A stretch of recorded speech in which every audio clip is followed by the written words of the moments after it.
Tudo bem? Hoje vamos passar um segundo momento do nosso estudo da disciplina de Direito Trabalhista e Legislação Social para vocês. Até agora, relativamente ao segundo bimestre, tratamos do tema duração do trabalho, ou tratamos, em outras palavras, da principal obrigação do empregado, qual seja estar à disposição do empregador, estar subordinado às ordens legítimas do empregador, né? Terminamos o primeiro bimestre falando da principal obrigação do empregador, pagar o salário, no tema remuneração e salário. Começamos o segundo bimestre na principal obrigação do empregado, qual seja estar subordinado ao contrato de trabalho, sujeito às ordens do empregador, dentro de uma determinada jornada de trabalho, e foi o conceito com o qual iniciamos o bimestre. Jornada de trabalho, o período em que o empregado está sujeito às ordens do empregador, bem como, em alguns casos, os intervalos intra-jornada que podem integrar também essa jornada. Daí vimos os intervalos, os períodos de suspensão, interrupção do contrato, alteração do contrato, e vimos a diferença entre jornada diurna, jornada noturna e jornada extraordinária e jornada ordinária, que foi quinta-feira passada que falamos sobre prorrogação e compensação e horas de sobreaviso. Começamos agora basicamente o último tema da nossa disciplina. Depois vamos falar ainda de fundo de garantia também, estabilidades, mas o último grande tema, que é a extinção da relação de emprego. Lembremos que desde o primeiro dia do nosso curso, quando falamos em direito do trabalho, dividimos o direito do trabalho coletivo, o direito do trabalho individual. Focamos todo o nosso curso, a maior parte dele, no direito individual de trabalho, que trata primordialmente de uma determinada relação de trabalho, qual seja a relação de emprego. Relação de emprego que inicia com um contrato de trabalho, que pode ser de forma expressa ou tácita, se expressa verbal ou escrita, que une empregado e empregador. Vimos esses dois conceitos, algumas outras relações de trabalho, as principais obrigações de cada uma.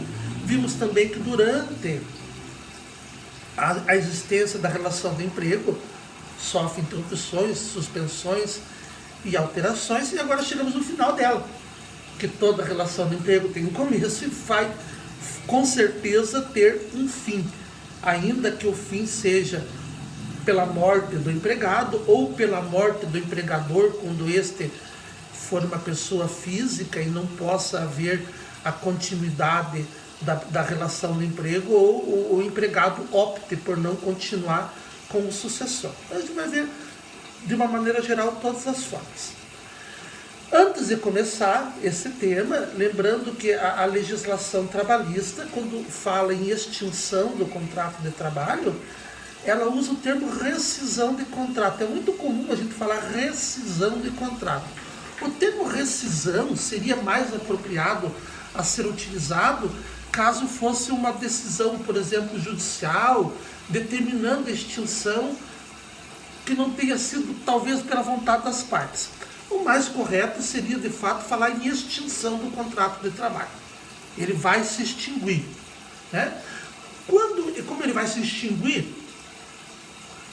Conforme o motivo que leva à extinção, melhor dizendo, a forma da extinção do contrato de trabalho ou da relação de emprego, que também a lei fala extinção do contrato de trabalho, a gente fala normalmente rescisão do contrato, extinção do contrato. A bem da verdade, o que acaba é a relação de emprego. O contrato foi feito lá no começo, deu origem a uma relação. Então, o que vai se extinguir, a bem da verdade, não é o contrato, porque o contrato já foi feito. O que vai se extinguir é a relação de emprego. Pode até ser que eu escreva em algum momento aqui, eu fale nesses vídeos, extinção do contrato de trabalho. Mas evidentemente que a extinção é da relação de emprego. Tá? Quando falamos de extinção da relação de emprego, retomando ao que eu estava falando antes da pausa, conforme a forma de extinção, são as regras aplicadas. Então temos a extinção sem motivo e a extinção com motivo. Extinção sem motivo, algumas regras. Extinção com motivo, outras regras. A extinção sem motivo também pode ser do contrato de trabalho por prazo determinado ou indeterminado. Diferentes regras. Pode ser de iniciativa do empregado ou empregador. Diferentes regras. A extinção motivada. Existem vários motivos que levam à extinção da relação de emprego. Desde daqueles motivos dados pelo empregado, motivos dados pelo empregador, ou motivos outros que não dependam da vontade do empregado ou empregador. Todas estas formas, todos esses motivos são regras distintas. Então, para facilitar a nossa vida também e não colocar tudo num bloco só, eu vou nas próximas aulas separando conforme as formas de extinção uma videoaula, né? E vou colocar depois os PDF. Lá nos PDF pode até ser que eu junte uma ou duas formas. Antes de falar exatamente das formas de extinção do contrato de trabalho, ou da relação de emprego, já estou aqui me corrigindo, regra geral no direito brasileiro é que tanto o empregado como o empregador tem o direito de extinguir a relação de emprego de acordo com a sua vontade. Esta é a regra geral. Até existe um inciso no artigo 7º da Constituição Federal, inciso 1º, aquele artigo que eu já falei para vocês dar uma lida, espero que eventualmente deem uma lida nele, já tenham lido. O primeiro inciso do artigo 7º, o primeiro direito dos trabalhadores rurais e urbanos, além de outros que visem a melhoria de sua condição social, está lá: proteção contra despedida arbitrária ou sem justa causa, devendo lei complementar prever uma indenização compensatória. Noutras palavras, o Constituinte colocou como primeiro direito querido, né, primeiro direito dos trabalhadores, nessa busca da maior dignidade dos trabalhadores, a proteção da relação de emprego, evitando-se a demissão sem justa causa ou arbitrária, nos termos de lei complementar. Não foi feita esta lei complementar ainda, mas já sabemos o seguinte: quando for, e se for feita essa lei complementar, a estabilidade no emprego não é querida pela Constituição. A estabilidade tal como existia anteriormente na CLT. Porque ao mesmo tempo que o inciso 1º fala proteção contra a despedida arbitrária, já diz que a lei complementar vai ter de prever uma indenização compensatória. Não diz que a lei complementar irá prever estabilidade. Não sabemos se vai ter essa lei ou se ela vai prever isso. Mas, a princípio, me parece que o Constituinte não pretende criar estabilidade no emprego, né? Antes da Constituição de 88, existia na CLT, e se vocês forem ler o texto da CLT, ainda está lá a possibilidade de estabilidade no emprego. Como que funcionava a estabilidade no emprego? De acordo com as normas da CLT. Trabalhador que tivesse 10 anos ou mais prestando serviço ao mesmo empregador, se tornaria estável. Eu já conversei com vocês em outras ocasiões a respeito dessa estabilidade. Estou lembrando agora porque o tema é novamente relevante, já que vamos falar da extinção da relação de emprego, né? Então, o trabalhador ficava na mesma empresa, para o mesmo empregador, 10 anos, ficava estável e só poderia ser mandado embora se cometesse falta grave. Falta grave, lembrando para vocês, é uma figura de justa causa, que a gente vai estudar nas próximas aulas, mas grave o suficiente para impedir a continuidade da relação de emprego. Esses trabalhadores estáveis, para ser demitidos, portanto, tinham que cometer uma falta grave, que era apurada num processo judicial chamado inquérito judicial para apuração de falta grave. Nós já comentamos que uma das formas de suspensão do contrato é a interposição do inquérito de suspensão, é suspender a relação de emprego enquanto é julgada esse processo judicial, para provar a falta grave. Quando foi criado, porém, o Fundo de Garantia do Tempo de Serviço, a ideia foi a seguinte: o trabalhador optaria, ou ele teria direito à estabilidade depois de 10 anos, ou o empregador mensalmente depositaria para ele o valor correspondente a 8% de sua remuneração no fundo de garantia. O que significa isso? Vamos pensar ainda na CLT. Depois de 10 anos, era estável. Se fosse mandado antes de 10 anos embora, o trabalhador tinha direito a uma remuneração por ano trabalhado. Imaginemos que ele trabalhou 9 anos para o empregador. Foi mandado embora. O empregador, além de pagar o aviso prévio, dar o aviso prévio, indenizar, pagaria 9 remunerações dele de indenização. 8 anos, 8. 7, 7. 10 anos não teria mais indenização porque era estável, e se fosse mandado embora por falta grave não teria direito a essa indenização. Como funciona o Fundo de Garantia? Que, quando criado, era uma opção do empregado. 8% ao mês da remuneração. Como ao ano existem 13 remunerações, por causa do 13º, 13 vezes 8, 104. Então, o trabalhador que fosse mandado embora depois de 8 anos, por exemplo, ele não receberia aquela indenização de 8 remunerações, mas ele teria depositado na conta do Fundo de Garantia o equivalente a mais do que 8 remunerações, um pouco mais inclusive, porque dá 104% ao mês, e mais os juros e a correção monetária. A diferença é que, depois de 10 anos, no sistema da CLT ele não poderia ser demitido. No sistema do Fundo de Garantia, ele poderia ser demitido com 12, 13, 14 ou 15 anos. E receberia 12, 13, 14 ou 15 anos a mais do valor correspondente às suas remunerações, né? A bem da verdade, não sei se é muito possível falar em opção do empregador, porque era muito comum o empregador, olha, quer ser contratado, você opta por Fundo de Garantia. Mas existem aqueles que optavam, que era permitido não optar por Fundo de Garantia. O empregador gastava mais no Fundo de Garantia, porque tinha que depositar todo mês, mas não tinha questão da estabilidade no emprego.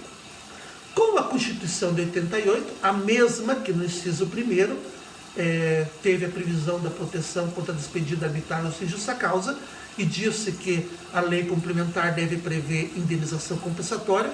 Ela disse que todos os trabalhadores do Brasil têm direito ao Fundo de Garantia do Tempo de Serviço. Ora, se todos têm Fundo de Garantia do Serviço, ninguém mais vai ter estabilidade.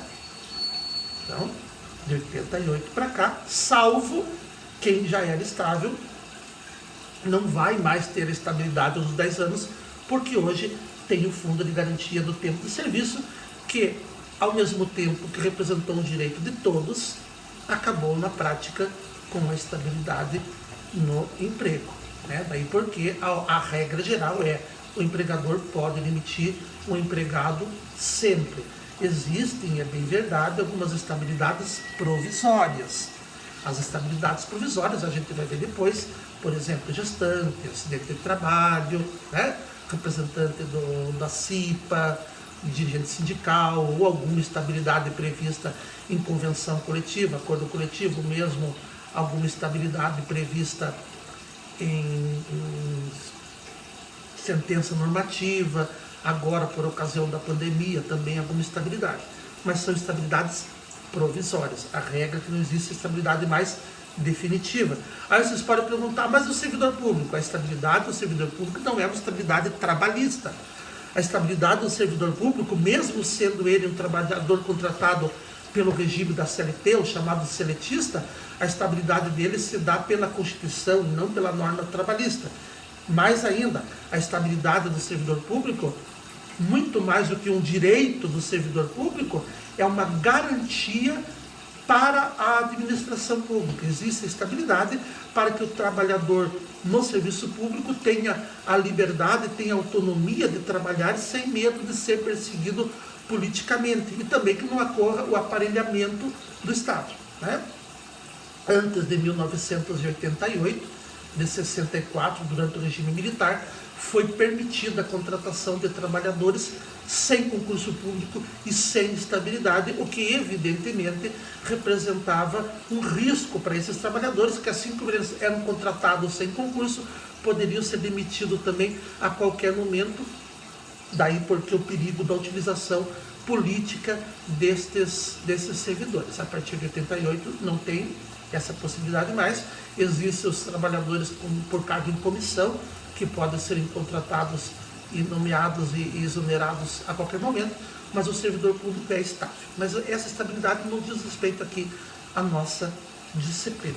De outro lado, seria uma estabilidade ao contrário, não se pode conceber a possibilidade de impedir o empregado de se desligar da relação de emprego.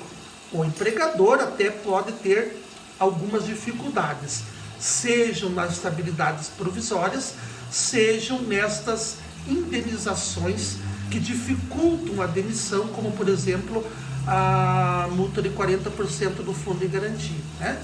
Inclusive, enquanto não for promulgada a lei complementar do inciso 1º, dentre outras garantias, o trabalhador tem a multa de 40%. Agora, imaginando, será que eu posso impedir o empregado de se desligar da relação de emprego? A diferença da posição do empregador e empregado. O empregador toma o serviço. O trabalhador presta o serviço, trabalha ele mesmo, expressão inclusive física e intelectual dele, que presta um serviço, cujo resultado é apropriado pelo empregador, que em troca disso paga o salário. É uma figura de linguagem. O trabalhador vende a sua mão de obra, vende uma expressão dele, física ou intelectual. Portanto, se a gente imaginar que o trabalhador fosse impedido de se desligar da relação de emprego, estaríamos colocando numa situação análoga à escravidão, ou escravidão, porque não pode se desligar de uma relação de trabalho. Quem não podia era apenas o escravo, que tinha que ficar trabalhando sempre até que o, aspas, dono, né? Porque a visão na escravidão, infelizmente, os escravos eram vistos como propriedade dos senhores de escravos, dos senhores de escravos, né? Então não se pode conceber a possibilidade de obrigar o empregado a permanecer ligado à relação de emprego. E o empregador, sim, em apenas alguns casos, que são as estabilidades provisórias, que também são sujeitas à indenização. Voltando aqui, então, classificamos em com motivo e sem motivo. Hoje, nós vamos iniciar a extinção da relação de emprego sem motivo, pela vontade das partes. Por que acabou a relação? As partes quiseram acabar. Não teve outra situação que fez com que se extinguisse, a não ser a vontade das partes. Quando falamos de extinção sem motivo, vamos dividir também aqui da relação de emprego com prazo determinado e a relação de emprego sem prazo determinado. Lembremos do primeiro bimestre que o contrato de trabalho ele pode prever que a relação tenha um determinado prazo para acabar. E pode não prever. A regra geral é que não tenha prazo. A regra geral é que a relação de emprego seja por prazo indeterminado. Excepcionalmente, a relação de emprego pode se dar por prazo determinado. Então, hoje nós vamos ver aqui a extinção sem motivo da relação de emprego por prazo determinado, tá certo? A extinção da relação de emprego por prazo determinado, vamos dividir agora em duas: extinção normal e antecipada.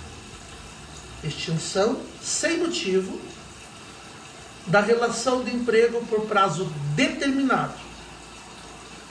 Extinção normal e extinção antecipada. Extinção normal.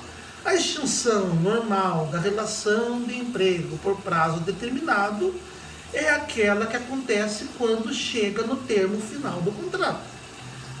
Previsto estava o contrato para acabar no dia 19 de maio de 2020. Chegou no dia 19 de maio de 2020 e realmente não foi prorrogada a relação de emprego, não foi prorrogado o prazo, não foi transformada a relação de emprego em uma relação de emprego por prazo determinado, acabou. Extinção normal, né? Que é normalmente o que a gente imagina que vai acontecer quando faz um contrato por prazo determinado. Exceção feita ao contrato por experiência, que daí não se espera necessariamente que acabe no fim da experiência, vai depender se querem continuar ou não. Mas normalmente chega naquele e acaba. Simples, né? Acabou o contrato, o que o empregado vai receber?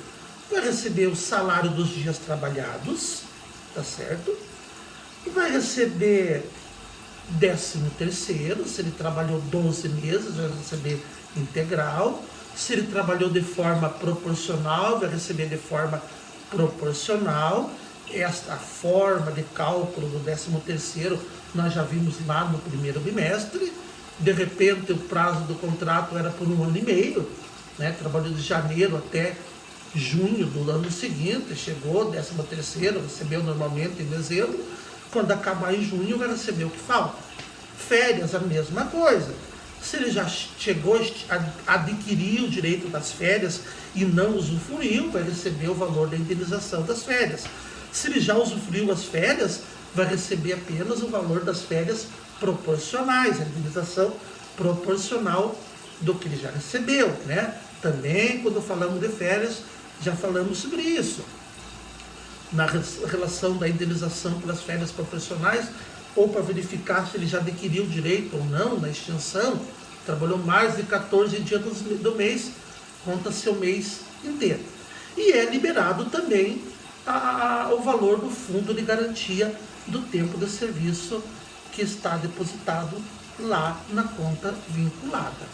Nessa extinção normal, não há que se falar, veja, em multa de 40% e nem seguro-desemprego, porque o seguro-desemprego não foi...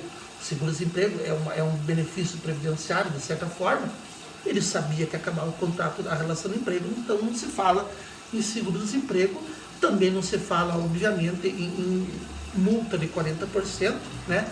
E se alguém pensar, também não se fala em aviso prévio vamos trabalhar depois. O aviso prévio é só na relação por prazo indeterminado. Então, por enquanto, esqueçamos essa figura do aviso prévio, que não tem nada a ver. Então, saldo de salário, férias, 13º e liberação do fundo de garantia. Só que a relação de emprego por prazo determinado, que nós estamos tratando hoje, extinção sem motivo por prazo determinado, pode se dar de forma antecipada, né? A relação de emprego era para acabar no dia 20 de dezembro de 2020. Não, mas acabou antes, né? As partes resolveram, sem motivo a não ser a sua vontade, terminar antes. Então, é extinção antecipada.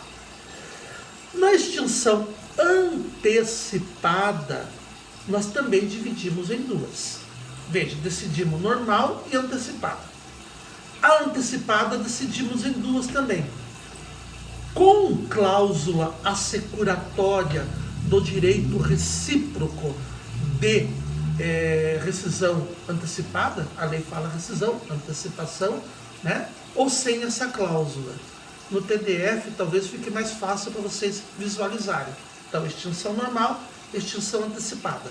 Extinção antecipada com cláusula assecuratória do direito recíproco de rescisão antecipada ou sem cláusula. O que é essa cláusula assecuratória de direito recíproco de rescisão antecipada? Pois bem, quando as partes, empregado e empregador, contratam, fazem o contrato lá, eles podem colocar uma cláusula no contrato dizendo: o contrato é por prazo determinado.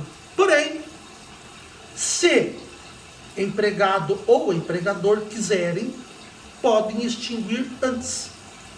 Então, por isso é uma cláusula no contrato. Imagina o contrato, termo escrito, coloca uma cláusula. Empregado e empregador, se quiserem, podem extinguir antes. Ambos podem querer. Por isso é um direito recíproco de extinguir antes.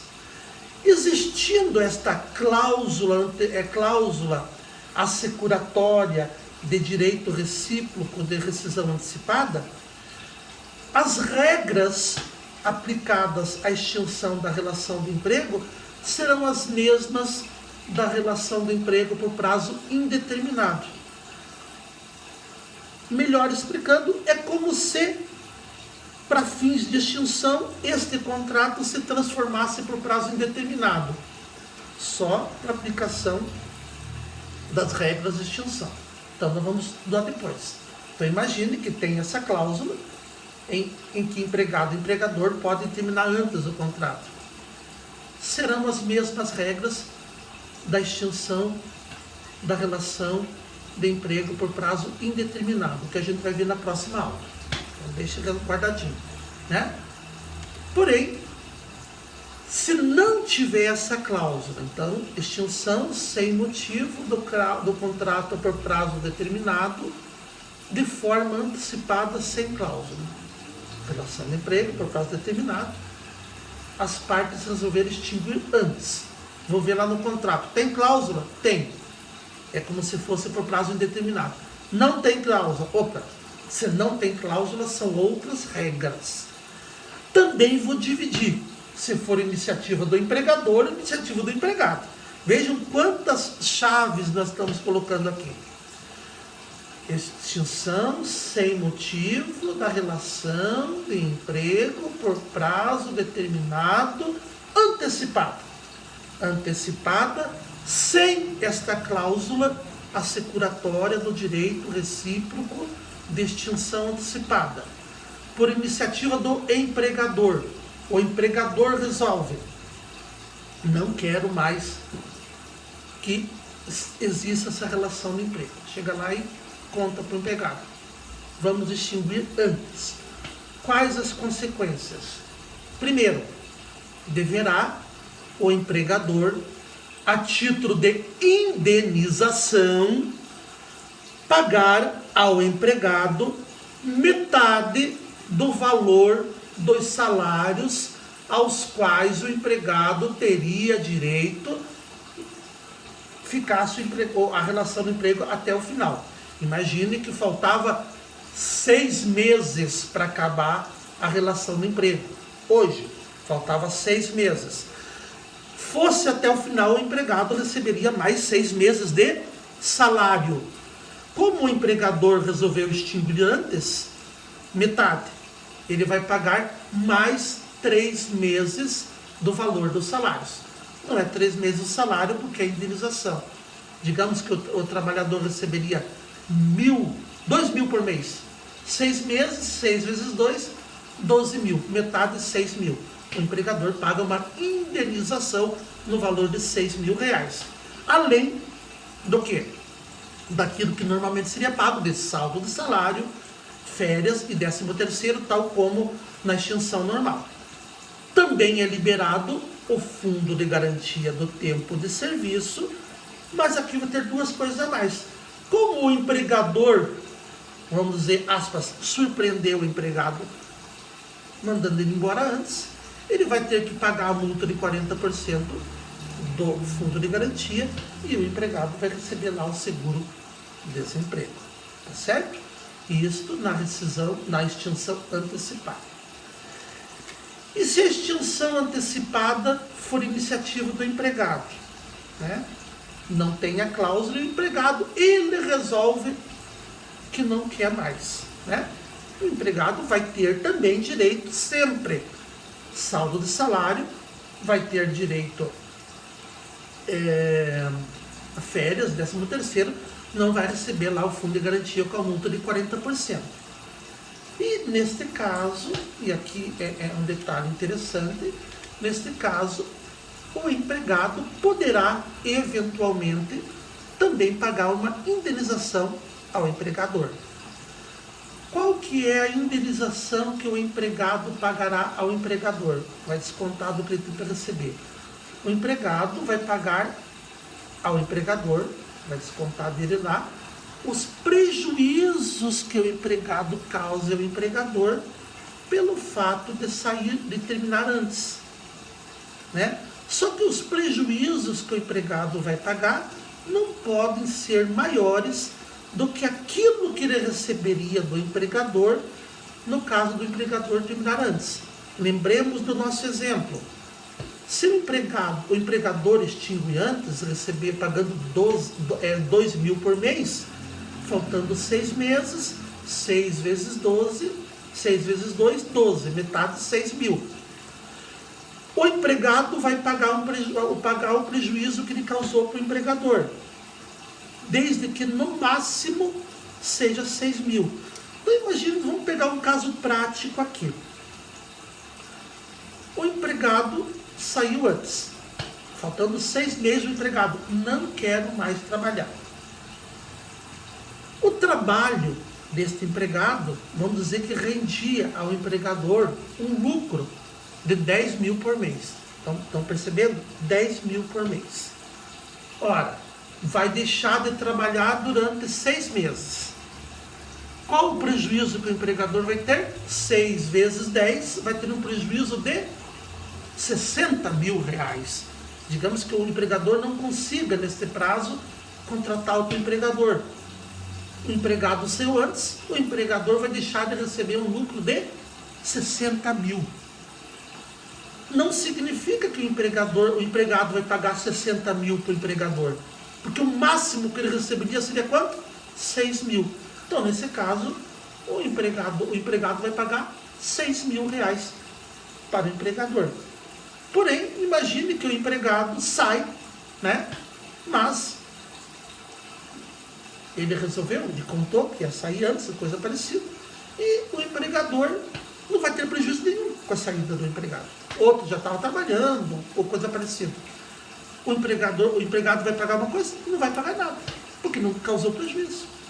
E se o prejuízo causado pelo empregado foi de 4.000, quanto ele vai pagar? 4.000, né?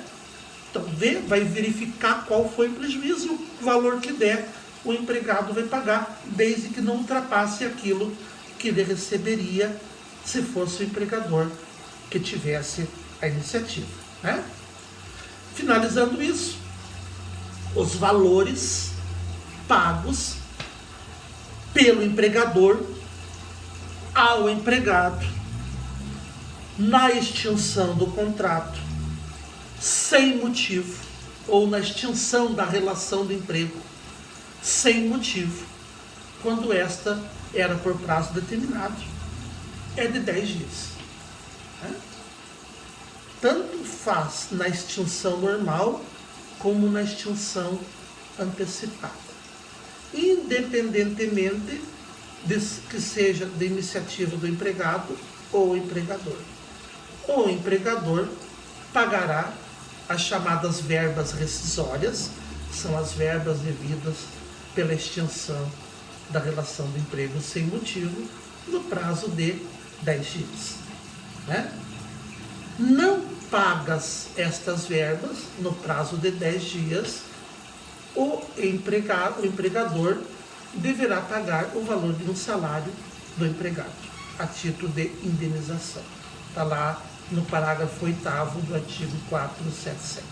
Tá certo? Além de correção monetária, vai pagar uma espécie de multa no valor de um salário para o empregado por não respeitar o prazo de 10 dias. Tá certo? Então hoje nós vimos o quê? Introduzimos o tema extinção da relação do emprego e começamos a tratar da extinção da relação do emprego sem motivo. Falamos da extinção da relação do emprego sem motivo no caso da relação sem prazo determinado, pelo contrário, da extinção da relação do emprego com prazo determinado.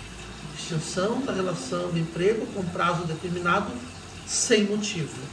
Na quinta-feira espero trabalhar com vocês ainda extinção da relação de emprego sem motivo, quando a relação de emprego não tenha um prazo determinado, tá certo? E vou passar o PDF para vocês. Lembrando que nos próximos dias vou começar a passar também alguns exercícios práticos lá no fórum do AVA, já que a princípio, pelo menos até junho, até metade de junho, nós não teremos as nossas aulas presenciais. Nossas aulas ainda continuarão sendo pela plataforma. Pretendo continuar gravando pelo YouTube, disponibilizando para vocês, e vão passar alguns exercícios. Gostaria eu que esses exercícios fossem feitos na aula presencial, para a gente poder conversar, mas ainda não será possível, então vou passar lá no ambiente virtual. Continuo à disposição de vocês, não só durante as aulas, mas também pelo WhatsApp, tá certo? Um abraço e cuide-se.